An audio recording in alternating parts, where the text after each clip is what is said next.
당뇨병이 생긴 후 소변이 잦고 물도 자주 찾게 됐답니다. 마셔도 채워지지 않는 타는 듯한 갈증. 방광염도 있고 당뇨도 있고 그래서 그 영양인지 몰라도 뭐 물 많이 마셔야 2리터 마셔야 좋다 그랬는데 저는 그냥 갈증이 나갖고 한 3리터 가까이 마셔요. 하루 종일 화장실을 들락거리며 배출과 채우기를 거듭하는데요. 단순하지만 반복되는 이 증상들이 평범한 일상을 방해하고 있습니다. 그뿐만이 아닌데요. 어느 날 갑자기 잇따라 찾아온 질병들은 시도 때도 없이 온몸에 통증을 동반합니다. 조금만 움직여도 속이 쓰리고 가슴이 답답한 식도염 증상. 손가락 뼈마디가 쑤시고 저려 간단한 설거지도 힘들 정도라는데요.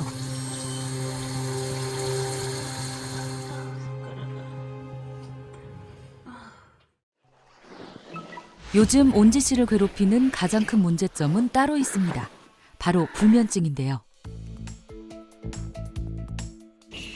아무리 피곤해도 잠자리에 눕는 순간 잠이 달아난다는 그녀.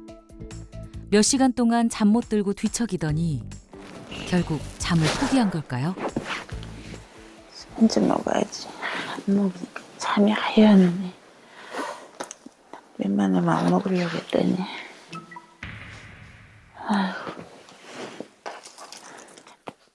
최근 들어 심해진 불면증 때문에 평범한 낮 일상이 불가능할 정도랍니다. 불면증이 상당히 심해요.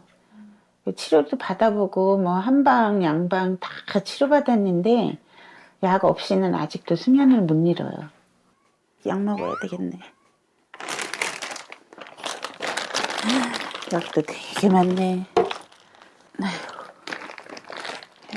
또 약으로 내채우래, 약으로 내채워. 병이 많은 만큼 먹어야 하는 약도 많습니다. 예, 이거는 하나는 저기 치주염약이고 이거는 이제 협심증 약. 그리고 이제 여기에 뭐 고지혈증 그리고 혈압약, 피린 그런 거 다 들어가 있을 거예요. 그리고 이거는 이제 따로 한의원에서 진 건데 그 관절염 뭐 뼈 아프고 손 관절, 무릎 관절 그런 데 좋다고 해서 그것도 해서 먹는 거고요. 하루에 그렇게 많은 약을 드시는 거예요? 안 먹으면 아프니까 못 살겠으니까. 그래도 안 먹는 것보단 먹으니까 낫더라고요, 좀. 몸이 아프니 약을 안 먹을 수도 없는 노릇. 이에 뒤따르는 또 다른 문제가 있다는데요. 금전적인 부담도 있죠. 약값이 좀 많이 나가고요. 뭐 20만 원에서 30만 원대 그냥 야금야금 쓰다 보니까 어느 날 이렇게 잔고를 보니까 바닥이 많이 났더라고요. 그래서 계속 치료는 받아야 되고 약도 계속 먹어야 되는 상황이고 하니까 많이 심란합니다.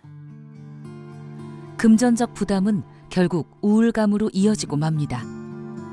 결국엔 자식들 짐이 될 텐데 자식들한테 짐 되기 정말 싫거든요. 죽는 것보다 싫은데 자식한테 짐 되고 아무것도 할 수 없는 그런 인생이 된다는 게 너무 두렵습니다. 바야흐로 초고령화 시대, 늘어난 수명만큼이나 노인 한 명당 쓰는 의료비 또한 늘어난 상황인데요. 실제 65세 이상 노인의 진료비는 그 비율이 매우 높습니다. 젊었을 때의 대사질환은 5, 60대 만성질환 정도를 예측하고 또 7, 80대의 노쇠 정도를 가늠하게 하는데요. 이를 토대로 80대가 됐을 때는 돌봄 요구가 어느 정도 되는지, 또 내가 얼마나 오랫동안 간병인을 쓰고 또 요양병원에서 생활을 해야 하는지를 예측하거든요. 건강 수명이 개선되지 않으면 사회 전체가 이 의료비와 또 돌봄 비용에 휘청거릴 수 있다는 겁니다. 겉부터 속까지 전신을 병들게 만든 가속 노화 때문에 걱정이 많은 이온지 씨. 생체 나이 검사를 해본 결과 실제 나이보다 6.7세가 많은 65.7세로 측정됐는데요. 특히 고지혈증, 고혈압, 당뇨병 등 혈관 질환과 관련이 깊은 대사 나이는 무려 12.5세나 높게 나왔습니다. 수치로 마주하니 더욱 충격적인 건강 상태. 겉만 늙은 게 아니고 속까지 늙어가지고 몹시 속상해요. 안 그래도 늙는 게 서글픈데 왜 이렇게 나만 빨리 늙는 건지 모르겠어요. 여러 가지 질병을 부를 수 있는 이 가속 노화. 멈출 방법은 없는 걸까요? 세계보건기구 WHO는 노화를 질병 코드로 분류하고 예방과 치료가 가능한 질병으로 포함시켰습니다. 노화를 생명현상으로 피할 수 없는 부분이 아니라 고칠 수 있는 병으로 접근하게 된 것인데요. 이런 기대에 힘입어 해외 선진국에서는 노화와 관련된 질병 연구에 정부와 글로벌 기업을 중심으로 막대한 관심과 투자가 이루어지고 있죠. 레리 앨리스는 노화 연구에 수백만 달러를 기부하고 세르게이 브린은 수명 500세 프로젝트를 진행 중인데요. 그중 학계에 큰 이목을 끈 연구가 있습니다. 하버드 의학전문대학원 유전학과 교수이자 노화 생물학자인 데이비드 싱클레어 박사.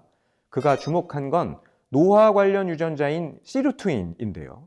시루트윈 유전자는 2000년 미국 MIT 공대 교수인 레너드 가렌티의 연구를 통해서 노화와 수명에 관련된 거의 대부분의 반응 경로를 통제하고 조절하는 일명 장수 유전자로서 건강 장수의 열쇠를 쥐고 있는 마스터 유전자 역할을 하는 것으로 밝혀졌습니다.